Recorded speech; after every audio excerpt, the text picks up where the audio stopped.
Hello students, in today's video we are going to discuss about one more tense from the present tense, and the name of that tense is present perfect continuous tense. Before we start, you should have some idea about the previous tense that we already have discussed, and the name of the previous tense was present perfect tense. I hope that you have remembered everything of that tense. Now in today's period, let us start about the present perfect continuous tense. As per our pattern, firstly we are going to discuss about the uses of this tense. What are the uses?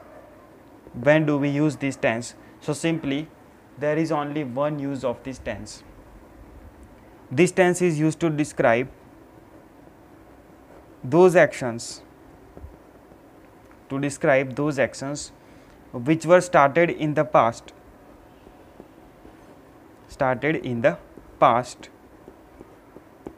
but still they are going on at the time of speaking. Still they are going on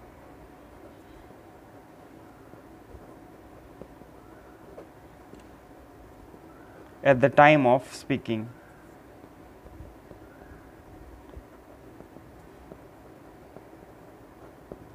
I am repeating here, the action or maybe they are actions started in the past but still they are going on at the time of speaking. So the action has take place in the past and still they are going on at that time. You can use this tense. Only one use is there.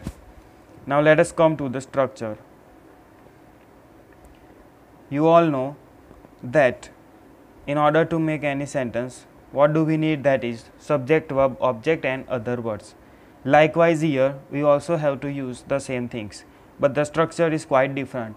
What should be the structure? Let us start.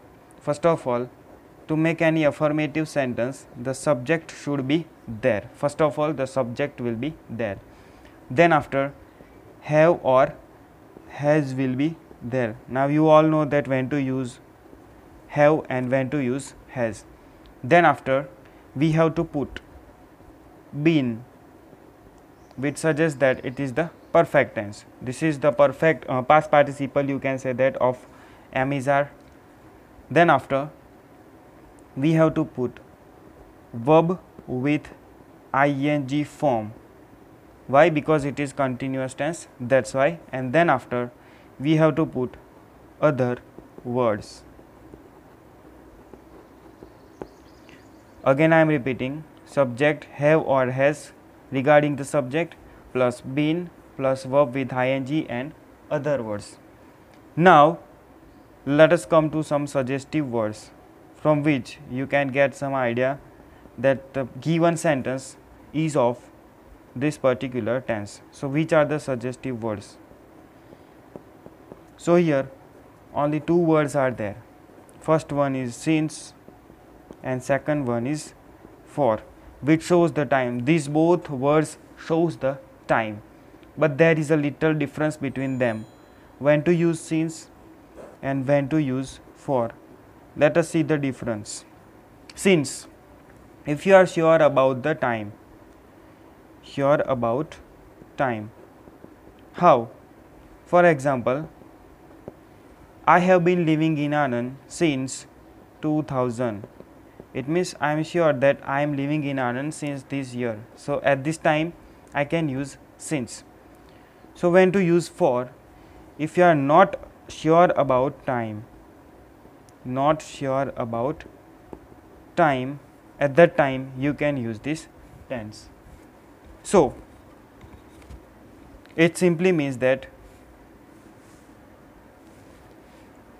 where you have started the work or when you have started the work, you don't have any idea, at that time you can use for.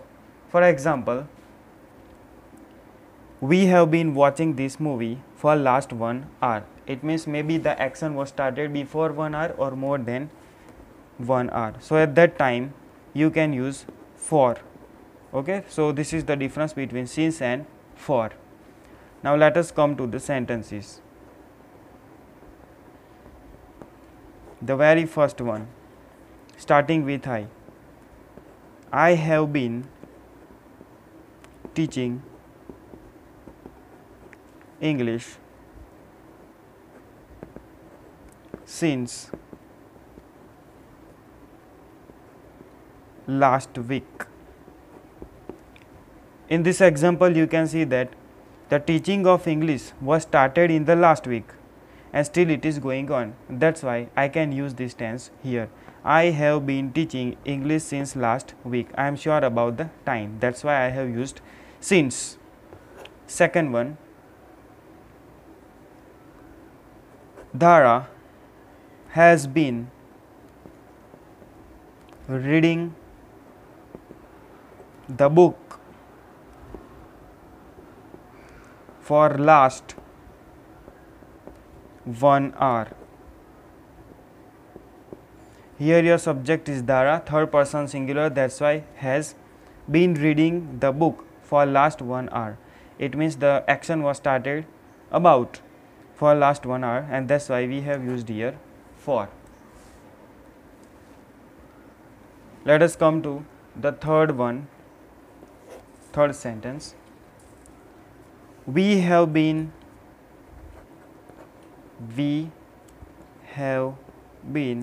learning tenses since last few minutes. Means the action was started in the past before few minutes and still the action of learning is going on. That's why we can use here something like this. We have been learning tenses since last few minutes. Another one,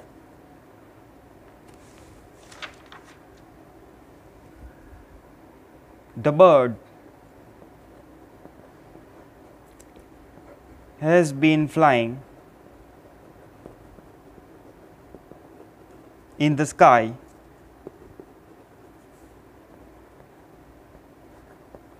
now. Sometimes it is not necessary to write down since and for. Sometimes it is okay with this. Likewise this, the bird has been flying in the sky. We can definitely identify this is of present perfect continuous tense. Why? Because has been plus ing form is there. So this is how we can make affirmative sentences. Now going to the next point, how to make interrogative sentence. Interrogative. So in order to make interrogative, the first thing that we have to do, we have to use have been ing form or has been ing form. Then after at last we have to put the question mark. Let us see some sentences. First one, have you been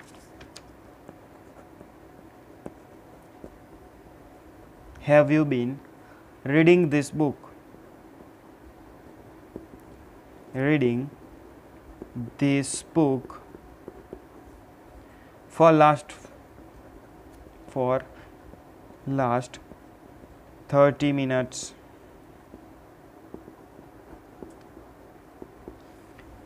Here this is how you can make interrogative sentence. First of all you have to put have, then after subject, then after been plus ing form with verb with ing form, and then after other words, and at last question mark must be there. Another one,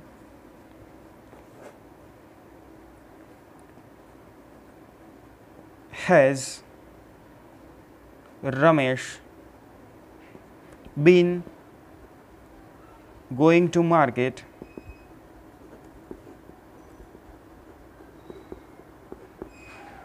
for last 30 minutes?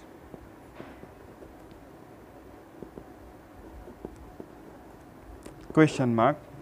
Here your subject is third person singular, that's why we have to put here has, then after been verb with ing form and other words, and at last the question mark must be there. Now, how to make a negative sentence? We all know, to make any negative sentence, what do we have to use? That is have not or haven't or has not, that is hasn't. Along with it, you also have to put been plus ing verb form. Very simple. I am writing here one example. You have not been or haven't been learning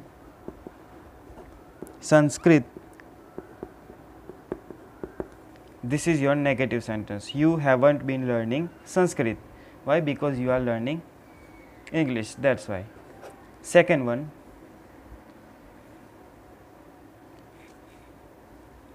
he has not been or hasn't been driving the car since last 1 hour. He has not been driving the car since last 1 hour. So this is how you can make negative sentence using haven't or hasn't. Don't forget to put been plus ing verb form. So this is how we have completed our 4 tenses of present tense. That is, first one was simple present, second one was present continuous, third one was present perfect, and this is the last one, that is present perfect continuous tense. In our next lectures, in our next videos, we are going to learn about one more topic, active voice and passive voice. But in order to learn active voice and passive voice, you must have the ideas about the tenses, because if you know the tenses, only then it is possible for you to learn active voice and passive voice. So please remember all the uses as well as the structures of all those tenses which already we have discussed. I hope that you got everything, and along with this I have given you a worksheet. In worksheet you have to put the proper verb form of this given tense, and this is how you have to complete your worksheet. We will meet in our next video with a new topic, active voice and passive voice. Thank you.